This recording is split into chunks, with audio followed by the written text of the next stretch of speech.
જે વસ્તુ જ્યારે સારી લાગતી લાગે. અમારે ભૂરાને જમવાની બહુ દાય છે, એટલે લગ્નની સિઝન આવે ને એટલે એક જોડી સારા કપડાં સીવી લે, અને કોઈ પણ સમાજની વાડી હોય એમાં લગ્ન થતા હોય એટલે આ ભાઈ ત્યાં પહોંચી જાય. એટલે દીકરીવાળાને એમ થાય દીકરાવાળા તરફથી છે, દીકરાવાળાને એમ થાય દીકરીવાળા તરફથી છે, મોટા બાપાને એમ થાય ભાઈ કંકો એનો મિત્ર છે, ભાઈને એમ થાય દીકરાનો મિત્ર છે. ત્યાં કોઈ પૂછે નહીં, ઝપટ બોલાવી લે. પાછો 22 લાડવા ખાય. અને મોતીસૂરના 52, મોતીસૂરના જે લાડુડી આવે ને 52. હમણાં મારા દીકરાના લગ્નમાં આપણા કૃષિ મંત્રી જીતુભાઈ વાઘાણી એ વિડીયો બહુ નીકળ્યો હતો. જીતુભાઈએ 52 ખવડાવ્યો. ઓલી નાના નાના મોતીસૂર એ તો ફટફટ આમ નાખતો જ. હવે એને ખાવાની દે છે. હવે આમાં બન્યું કેવું કે કોરોનામાં તો 50-50ની જ વાત હતી. એટલે દીકરીના બાપાએ દીકરાવાળાને ફોન કર્યો કે તમે જાન લઈને આવો છો પણ 50 જ હો ભાઈ. અહીંયા અમારે પાછું પોલીસ ખાતું આવી જાય, નકામું ખરાબ થાય. બોલો કે અમે 50 લાવશું પણ તમારા પાસે વધારે છે, પછી અમારા ભેગા ગણાવશો નહીં હાલે. એની કરતા હું પેલા આવી આવું, આપણે 2 જણા ગેટે ઉભા રહી, જે મહેમાન આવતા જાય કાર્ડ આપે અંદર. અમે 50 જ કાર્ડ આપ્યા છે, 2 આવી ગયા. જે મહેમાન આવે કાર્ડ વેલકમ પધારો. હવે ભૂરાને કોઈનું કાર્ડ નહોતું, અને ભૂરો આવ્યો, ઓલા કે કાર્ડ. ભૂરો કેમ મર્યા? પહેલી વાર ભૂરીઓ ખાલી જાય મારણ ઉપરથી. હાવજ પાછો જાય તો મારો ભૂરો પાછો જાય. હાવજ મારણ ન મૂકે. કાર્ડ બતાવો. બોલો કે શેનું? તમે શું કામ આવ્યા? ભૂરો કહ્યું કરવું શું મારે, પણ આપણે હારે રેલો એ પાછો ન પડે. કે લગ્નમાં આવ્યો છું. કેમ? કોને બોલાવ્યો? એને મોજ છે હો, પણ એને વખાણ કર્યા એને મોજ આવી ગઈ. વાહ માયાભાઈ, વાહ માયાભાઈ કરે હો. શાબાશ શાબાશ. કાર્ડ બતાવું. શેનું કાર્ડ? કે તમે શું કામ આવ્યા? કઈ લગ્નમાં આવ્યો? કેમ? પણ તો કાર્ડ આમંત્રણ તો આવજો ને. કે તમે આમંત્રણ આપો તો જ આવવાનું. કલેક્ટર ઓફિસમાંથી આવ્યો છું એમ કરીને મીડિયો ગણવા. ભૂરો 1 2 3 4 5 કે મેરે હજારે કે સોરી સાહેબ ઓળખ્યા નહોતા. ટેબલે બેહાડીને જમાડ્યો 2 વેવાએ. ટેબલ આરે બેસાડીને તો જમાડ્યો, પણ પાર્સલે બાંધી દીધું. અમારે ભાભી માટે પણ લેતા જાઓ, છોકરા માટે પણ થોડુંક લેતા જાઓ.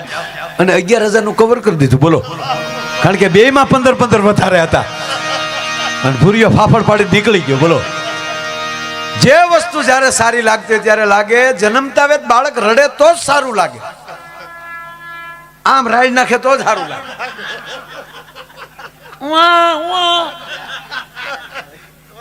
ચાર કાળ્યો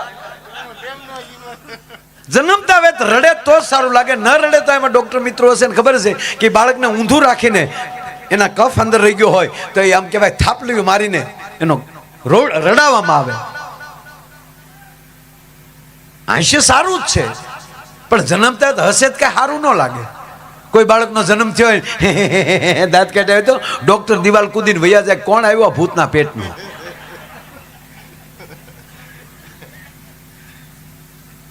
આ બાળક ન રડ્યો ન હસ્યો, સીધો બોલ્યો. આમ ડોક્ટર આમ રાખેલો ને પાણી આમ થપ તો આમ સલાંગ મારીને અહીંયા બેહી ગયો કાંડા ઉપર. અને ડોક્ટર હામું બોલ્યો ઝૂકેગા નહીં ચાલા. પુષ્પાઓ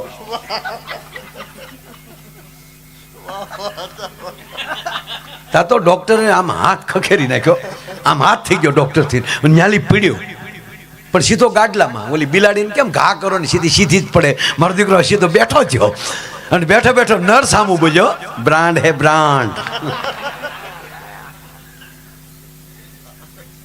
પણ આખું ઘર વિચારમાં પડી ગયું ડોક્ટરનો, આખો સ્ટાફ. અને સંશોધન મળ્યા કરવા કે જન્મતા બોલે નહીં, આ બોલ્યો કેમ? બોલ્યો તો ભલે બોલ્યો, પણ સીધો પુષ્પાનો ડાયલોગ કેમ બોલ્યો? એ સંશોધન કર્યું ત્યારે જાણવા મળ્યું કે આ છોકરો પેટમાં હતો ને ત્યારે એની માએ 45 વાર પુષ્પા જોયું છે. અને આ દુનિયામાં ખરેખર કહું, સમજવા જેવું કઈ છે જ નહીં, માણવા જેવું છે. એને સમજો નહીં, એને માણી લ્યો. તમારી થાળીમાં રોટલી આવી જાય, એને સમજો નહીં, જમી લ્યો. અને પછી આપણે વૈજ્ઞાનિકના દીકરા થાય, રોટલી થાળીમાં આવ્યા પછી કે ચાલો આ કોની વાડીના ઘઉં છે, કોણે કાપ્યા છે આ ઘઉં, કોણે છાપ કર્યા છે, અને કઈ ચક્કીમાં પીછાણા છે. બાપુજી આવે તોય ખબર નહીં પડે, એ તો ઘરના હશે તો ઓળખી શકશો. બાકી હોટલમાં જમવા જાવ તો ખબર કેમ પડે કોની વાડીના ઘઉં આવ્યા? એને માણો, એને જાણો નહીં. પરિવારમાં અમુક તો એવા થયા છે કે આ ગયા જન્મમાં કોણ હશે? તારો બાપો ખડક્યા ફોડીને ડિસ્કો કરી લે ને, હું મંડાણો પૂર્વ જન્મનું. હે, કોણ છે એ નક્કી નથી સાહેબ, પણ જેમાં હેત છે, જેમાં પ્રેમ છે. એટલે વાત એ છે કે જે ઘરમાં સંસ્કારના બીજ રોપાણા છે, જે ઘરના મંદિરિયામાં રામચરિત્ર માનસ પીડ્યું છે, જેના ઘરના મંદિરિયામાં ભગવદ્ ગીતા પીડ્યું છે, જેના ઘરના મંદિરમાં દેવી ભાગવત પીડ્યું છે, જેના ઘરમાં વેદ પીડ્યા છે, ભલે તમે વાંચો નહીં સાહેબ, પણ વિશ્વાસથી કહું કે અમુક વસ્તુ મૂકવાથી ઘરમાં સુગંધ વધી જાય, અમુક વસ્તુ ઘરમાં મૂકવાથી મચ્છર ના આવે. એમ તમારા ઘરમાં ગ્રંથો પીડ્યા હશે ને તો તમારા ઘરમાં કળિયુગ કોઈ દી પ્રવેશ નહીં કરે. ભલામણ ગ્રંથને પ્રેમ કરો. માતાઓ બહેનોને અત્યાર સુધી હાજરી છે એટલે કહું છું સાહેબ, માની પાસે બહુ મોટી જવાબદારી છે. પુરુષ પાસે એટલી જવાબદારી નથી, એ પુરુષ પાસે વ્યવહારની જવાબદારી છે, પણ સંસ્કારની જવાબદારી તો આ મા પાસે છે. એ જે ગર્ભ સંસ્કાર આપશે, પેટમાં બાળક હોય ત્યારે જે વિચારોથી માં જીવી છે એ વિચારો ઓટોમેટિક ઉતરશે. ધ્યાન 8 મહિના રાખવાનું છે. પેટમાં બાળક હોય પરિસ્થિતિમાં જનેતા રામાયણના પાઠ કરે, ભાગવતના પાઠ કરે, શિવ ભગવાનની સ્તુતિ કરે, યાતે રુદ્ર શિવા તનુર્ઘોરા પાપ કાશીની તૈયાર સન્વા સંતમયા ગિરી સંતા ભિષાક સિંહ આના જાપ કરે, ખડેડીને આપને ટેકા દઈને એવા દીકરાનો જન્મ થાય. પછી એને સલાહ નહીં દેવી પડે. સાહેબ આ વસ્તુ જો ભારતમાં ચાલુ થઈ જાય તો વૃદ્ધાશ્રમ નીકળી જાય આ દેશમાંથી. તમે જ્યાં સુધી તમારા પેટમાં રહેલા બાળકને પ્રેમ કરતા નહીં થાવ, અને પ્રેમ કર્યા પછી એને જન્મ આપો, અને પછી જે એનો ઉછેર જે થાય ઘોડિયાનો, આ તો બુઢાથી ને આપણે કે અમારા છોકરા એમને રાખતા, તે નહોતા રાખ્યા. ત્યારે જે બાળકની તોતડી ભાષા ન સમજી શકે એનો બાળક વૃદ્ધ થયેલા ભાભાની તોતડી ભાષા નહીં સમજી શકે. બેનો વારો જ છે. અત્યારે વીઆઈપી ના દીકરા આપણે થઈ જાય. એકચ્યુઅલી અમારો દીકરો તો બહુ મોટી યુનિવર્સિટીમાં ભણે, પણ તમે શું ભણાવ્યું હોય ને, અને માં જે ગર્ભમાં જે સંસ્કાર આપે છે ને એ વિશ્વની કોઈ યુનિવર્સિટીની તાકાત નથી સાહેબ એ સંસ્કાર મળી શકે. એટલે શિવાજી માટે લખવું પડે કે પેટમાં પોઢી. આ શિવાજી આપણા હું કઈ હગા થાય છે ભાઈ, પણ આખા રાષ્ટ્ર માટે લડ્યા છે. હે, આ સરદાર વલ્લભભાઈ પટેલને અત્યારે યાદ કરવા પડે. એને કે ટપાલ લખી હતી કલાકારોને તમે અમને યાદ કરજો? ના, પણ આપણી થોડીક કઠણાઈ એ કહું સાહેબ કે સરદાર વલ્લભભાઈ પટેલ જેવા 2 જ વર્ષ જીવ્યા આઝાદી પછી. 1947માં આઝાદી થાય અને નાયબ વડાપ્રધાન બને, ભારતના ગૃહમંત્રી બને, તે 2 વર્ષ શું કામ કર્યું છે સાહેબ? ઓનલી 2 વર્ષ કેવું કામ કર્યું છે કે આજે સરકારને 182 મીટરનું સ્ટેચ્યુ ઓફ યુનિટી બનાવીને એમ કહેવાય કે માં નર્મદાના ખોળામાં મૂકવું પડે. શું કામ કર્યું છે? કલ્પના તો કરો. 1949માં એ વિદાય લઈ લે, અને ક્યારેક તો વિક્રમભાઈ વિચાર એ આવે કે આ મહાપુરુષ 10 વર્ષ જો જીવી ગયા હોત ને ભારત માટે તો અત્યારે પાડોશી દેશના જે ઘોંઘાટ સાંભળવા પડે ન સાંભળવા પડે ભલામાં. આવતી 1 તારીખ 1 ડિસેમ્બરે 1947 1 ડિસેમ્બરે આ દેશનો પ્રથમ નાયબ વડાપ્રધાન, આ દેશનો પ્રથમ ગૃહમંત્રી ભગવાન સોમનાથની યાત્રાએ જાય 1 ડિસેમ્બરે. આજે ભારત 1 ડિસેમ્બરને સંકલ્પ દિવસ તરીકે ઉજવે છે. આપને ખબર ન યુવાનો કહું, 1 ડિસેમ્બરે સોમનાથ આવે અને ખંડેર હાલતમાં ભગવાન સોમયાનાથનું મંદિર જોવે અને ભારત વર્ષનો એક નેતા, લોખંડી પુરુષ, અખંડ ભારતનો ઉપાસક, એ અરબી સાગરના જળને હાથમાં લઈ અને સંકલ્પ લે છે કે હું પહેલું વહેલું કોઈ કામ કરીશ તો ભગવાન સોમનાથનું મંદિર બનાવીશ. અને એ જ 1 ડિસેમ્બરે ભગવાન સોમનાથના સાનિધ્યમાં અમારો પ્રોગ્રામ છે. સોમનાથ ટ્રસ્ટ એ કાર્યક્રમ સંકલ્પ દિવસમાં ઉજવવા જઈ રહ્યું છે. 5 દિવસનો મેળો છે. 27, 28, 29, 30 અને 1 નવેમ્બરની 27, 28, 29, 30 અને ડિસેમ્બરની 1 તારીખે મેળો પૂરો થાય સોમનાથનો. અને 1 તારીખે હું અને મુરબ્બી કીર્તિદાનભાઈ અને સોમનાથ ટ્રસ્ટના અત્યારે હાલના અધ્યક્ષ આપણા મુરબ્બી વડાપ્રધાન નરેન્દ્રભાઈ મોદી છે અત્યારે સાહેબ. અને હવે મને એવું લાગે છે કે વલ્લભભાઈના જે સંકલ્પો અધૂરા હતા એ પૂરું કરવા માટે કદાચ મોદી આવ્યા. એના વિચારધારા હાલે છે એટલે જ એનું સ્ટેચ્યુ બનાવવાનો એનો વિચાર આવ્યો ને. જ્યાં એને ભાજપ કોંગ્રેસ નથી રાખ્યું. મહાપુરુષોના વિચારોને કોઈ દિવસ પક્ષમાં ન નાખી શકાય. એ ભારત માતાના ખોળામાં જ વિચાર મૂકી શકાય. કારણ કે અખંડ ભારતના ઉપાસક સરદાર વલ્લભભાઈ પટેલ એક હતા. એ માએ કેવા પુણ્ય કર્યા છે. એ મહાપુરુષ 49 વિદાય લે 15 ડિસેમ્બર.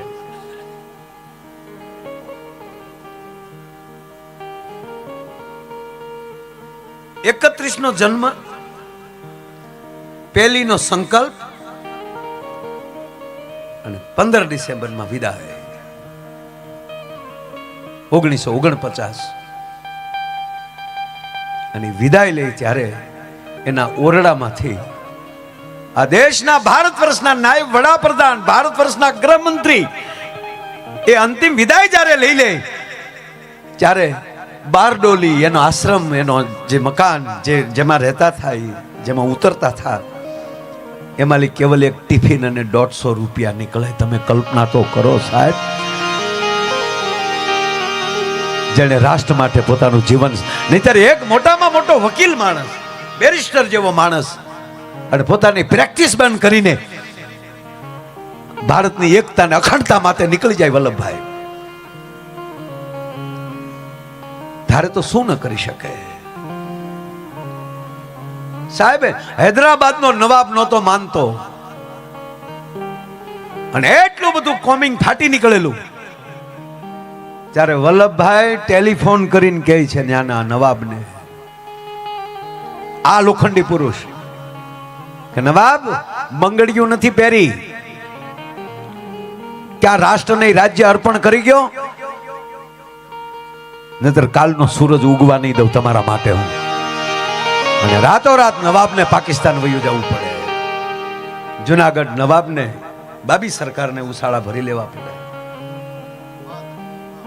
એ આઝાદી પછીના પ્રશ્નો છે. પણ ધન્ય છે મારા ભાવનગરના મહારાજાને કે વલ્લભભાઈ આખા દેશમાં જ્યારે ભ્રમણ કરતા હતા અને ભાવનગર મહારાજ કૃષ્ણકુમાર સિંહજીને ખબર પડે કે મારા ગુજરાતનો એક લોખંડી પુરુષ, એક ખેડૂતનો દીકરો, એક કિસાન સૂત ભારતને એક કરવા માટે નીકળ્યો છે, તો હાલ એના દીવામાં દિવેલ પૂરું. મહારાજ સાહેબ એને બોલાવે છે, હામિયું કરે છે, એના ફોટા છે ભાવનગરના હાલની તારીખે, અને એને બોલાવીને કહે છે કે વલ્લભભાઈ ચિંતા કરતા નહીં, કારણ કે મોટામાં મોટું રાજ, ત્યારે ઘણું મોટું કહેવાય રાજ, 1800 પાદર, પહેલું વહેલા ભાવનગર મહારાજ કૃષ્ણકુમાર સિંહજી સરદાર વલ્લભભાઈ પટેલને કહે છે કે પ્રથમ હું મારા 1800 પાદર અર્પણ કરું છું સાહેબ, અને હવે મારી જેવી કઈ જરૂર પડે તો કહેજો સાહેબ. 1800 પાદર એકલા નહીં, રાજની તમામ સંપત્તિ આપી, કાલ્યો એટલી સંપત્તિ અમારી બધી આપી દઈએ, આમાંથી હવે મહેનત કરો. અને છેલ્લે બધી સંપત્તિ અર્પણ કરતા હતા, પણ મહારાજાના લગ્ન થયેલા જ્યારે મહારાણી સાહેબ જે કરિયાવરમાં લાવ્યા હતા એ વસ્તુ તો રાજની ન કહેવાય, એ તો મહારાણી સાહેબ કરિયાવરમાં લાવ્યા છે. એટલે એ સામાન જે આવ્યો એટલે મહારાજ સાહેબે કીધું કે એકવાર હું મહારાણીને પૂછી લઉં, કારણ કે કરિયાવરમાં લાવેલા છે. અને મહારાજ સાહેબને કોઈ માણસે મહારાજ સાહેબને એમ કહેવાય કે રાજમહેલમાં મોકલ્યા, અને બા સાહેબને પૂછવામાં આવ્યું ભાવનગરની મહારાણીને, તમારા કરિયાવરમાં ઘણી કિંમતી વસ્તુ આવેલી છે, આજે હું તમામ સંપત્તિ વલ્લભભાઈને અર્પણ કરું છું, તો કરિયાવર માટે, કારણ કે સોનાની હેમની બધી વસ્તુ હતી, ઘણી કિંમતી વસ્તુ હતી, આનું શું કરવું? ત્યારે રાજમહેલમાંથી જવાબ આવ્યો કે મહારાજાને કહેજો આખો હાથી વયો જતો હોય ને પછી અંબાડી સામું ન જોવાનું હોય, મારો કરિયાવર પણ એમ કહેવાય કે રાષ્ટ્રને વલ્લભભાઈને અર્પણ કરી ગયો. સાહેબ એના ગીત ગવાય, એને યાદ કરાય. કોઈ દી એવી વાત આવી કોઈ દી કે અમારા બાપ દાદા ખિસ્સા કાતરું બહુ મોટા હતા, એની વાતું કરજો. જેનું બૂસ મારતા એનું દેતા નહોતા. કયક મંડળીના અમારા દાદાએ બૂસ મારેલા, આવું કોઈ કીધું કોઈ દી? હે? માટે પેટમાં પોઢીને સાંભળેલી શિવે નામ લક્ષ્મણની વાત,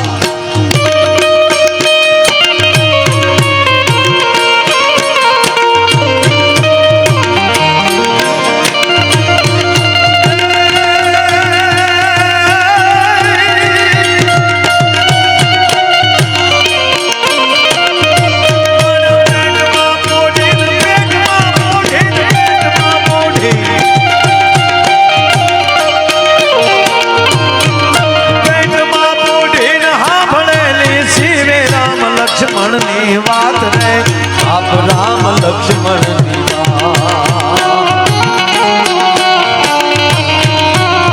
પાલુડાના મુખ સે દીધી ઓડી એની ઊંઘ કે દીધી શિવાજી ને દર્શનાવે માતાજી જમાય લાવે. દરેક જ્ઞાતિને સમરવા જેવી છે. આ વિસ્તારમાં આવીએ વિક્રમભાઈ, અને એમાંય તમારા રબારીના નેહડે, તમારા રબારીના ખોરડે જાય, ભલે ત્યાં ચા પી ક્યારેક રોટલો ખાઈ, તો આ લોકોનો એવો નિયમ છે કે કોઈ પણ મહેમાન ગમે એવડા આવ્યા હોય પણ એ વિદાય લે ત્યારે એને પહેરામણી કર્યા વગર ન રહે. સાહેબ એનું સન્માન કરશે, એની પહેરામણી કરશે. મેં એકવાર એક વડીલને પૂછેલું ઘણા વર્ષ પહેલા, દયોદર હું મહેમાન થયેલો, અને અમારે બચ્ચું એમના વડીલો બધા અમે બેઠેલા, એટલે મેં કીધું ભાઈ તમે આ રીતે પહેરામણી, અમારે સૌરાષ્ટ્રમાં કેવું છે કે જેના ઘરે ગયા હોય તો જમીએ પછી જાતી વખતે એના બાળકોના હાથમાં કાંઈક આપીએ, મહેમાન આપતા. મને કે અહીંયા અમે મહેમાનને આપીએ. તેનું કારણ એટલું, એ અમારો આવકારો છે. આવનાર માણસ ભોઠો ન પડે. એક સમય એવો હતો કે આપણી પાસે કાંઈ નહોતું, અને એ માણસને કાંઈક જરૂર હોય, આવ્યો હોય એ માટે. પણ જેમ કૃષ્ણ પાસે સુદામા આવે અને સુદામા માગી ન શકે, અને માગ્યા વગર દ્વારકાધીશ આપી દે છે, એટલે હજી અમે દ્વારકાધીશ વાળો શીલો ચાલુ રાખ્યો છે કે અમારા આંગણે કોઈ આવ્યો હોય માગ્યા વગર ના દઈએ. અત્યારે તો બધાને જરૂર છે, પણ હજી અમે ચીલો ચાલુ રાખ્યો કે માગી ન કે પણ આપણે દેવું જોઈએ, એને કંઈક જરૂર હશે. હે કાગ કે ઘણા દીવી આન રજા માગવી પ્રે મોરારી ની પાસે કાંઈ નવ માગ્યું રે ધન ધન એની ધારણા રે જી આ ગર્ભના સંસ્કારો છે આપણા. હે વલ્લભભાઈ ની વાત કરીએ તો આપણે એ કેવી એના સંસ્કાર કેવા જનેતાએ આપ્યા હશે. હે નકર અંગ્રેજોની સત્તા વખતે તો એ ધારે એટલું રળી શકત, પોતે બેરિસ્ટર ને હોદાના માણસ. હે પણ ના, ગાંધી બાપુની સભા જોઈ અને એમ થયું કે આ હુક લકડી એક વાણિયાનો દીકરો આવી રીતે નીકળ્યો છે, તો હું પણ એક ખેડૂનો દીકરો છું, કિસાનનો દીકરો છું, પટેલનો દીકરો છું. મારી શક્તિ પણ રાષ્ટ્ર માટે મારે અર્પણ કરવી જોવે. અને વલ્લભભાઈ નીકળી ગયા હતા. મારો કહેવાનો સૂર એ છે, પેટમાં મોઢી ન સાંભળેલી શિવે રામ લક્ષ્મણની વાત.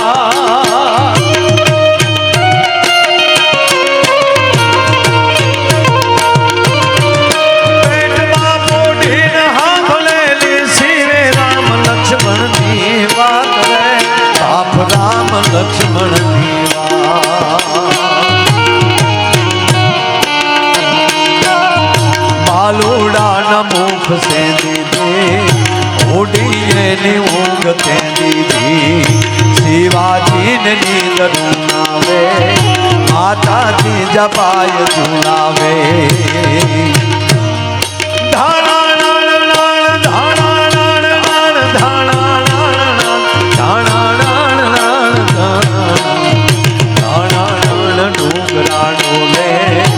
શિવાજીને નીંદ રૂનાવે, શિવાજીને નીંદ રૂનાવે, માતાજી પેટમાં પોટી સાંભળેલી શિવે રામ લક્ષ્મણની વાત. હમણાં એક હોસ્પિટલમાં બાળકનો જન્મ થયો ને, તે જન્મતા જ બોલ્યો. બોલો, જન્મતા જ બોલે ને. મત જનની નહૈયામાં પોડંતા પોડંતા પીધો કશું બીનો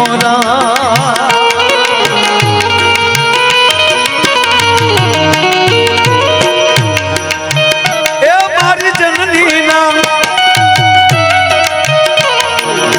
પેલા ભાઈની બહુ સરસ ફરમાઈશ હતી, મને હૃદયથી ગમતી ફરમાઈશ હતી. પણ સમય અને મેં કીધું ને, જે સમયે જે સારું લાગતું હોય લાગે. અત્યારે કાર્યક્રમ વિરામ બાજુ જાઉં છું એટલે ભૈરવીના સુર સારા લાગે એટલે એની હું ફરમાઈશ નથી લઈ શક્યો, એની ક્ષમા માગું છું.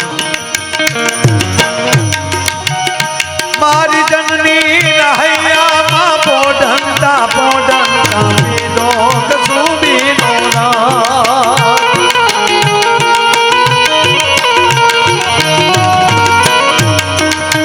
હે માના ધોલા ધાવણ કેરી ધારાય ધારાય પાનો કશું બીનો. ઓ રાજ મને લાગ્યો, ઓ રાજ મને લાગ્યો, ઓ રાજ મને લાગ્યો કશું બીનો.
કસુંબીનો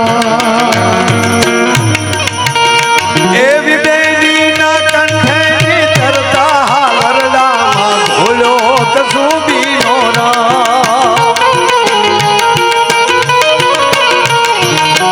એ મારી બેનીના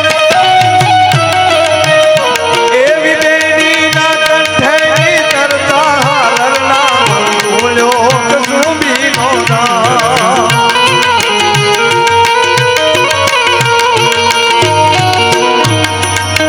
હેમના ધોલા ધાવણ કેરી ધારાય ધારાય પાજો કસુંબીનો ઓ રાજ મને લાગ્યો ઓ રાજ મને લાગ્યો ઓ રાજ મને લાગ્યો કસુંબીનો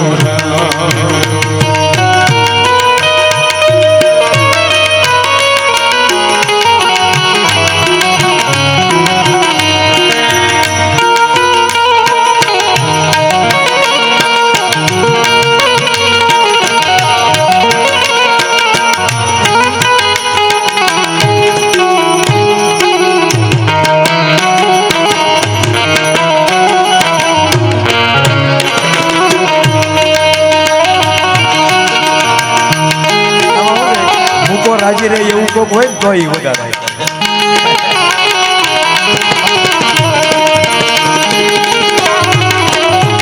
એની કરીને રિપીટ કરું છું. બેનીના કંઠેની તરતા હાલ રડામાં ઘોળ્યો કસુંબીનો રંગ અને ભીષણ રાત્રિ કેરી પહાડોની ત્રાળોએ ગાયો કસુંબીનો રંગ. પણ એવા ભક્તોના તંબુરથી ટપકેલો મસ્તી ભર ચાખો કસુંબીનો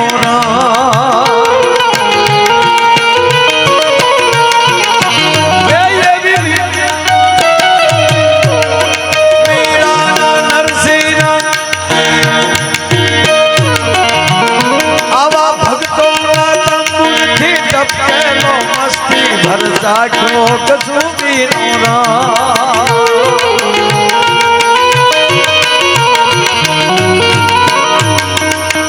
ભક્ત બીજ પલટે નહીં, ભલે ઝુક જાય આનંદ.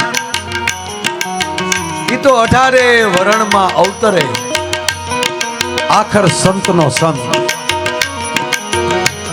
જલારામ બાપા લુહાણા પરિવારમાં જન્મે.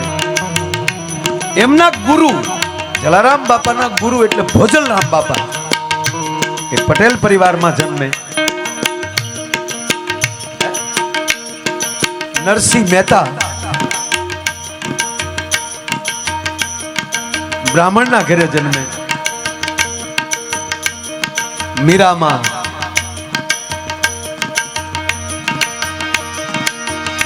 એક મીરા એક રાધા दोनों ने शाम को चाहा. मीराમાં કોઈ ક્ષત્રિયના ઘરે જન્મે.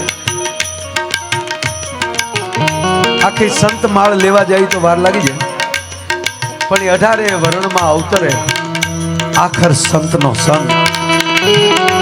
એવા ભક્તોના તંબુરથી ટપકેલો મસ્તી ભર ચાખો કસુંબીનો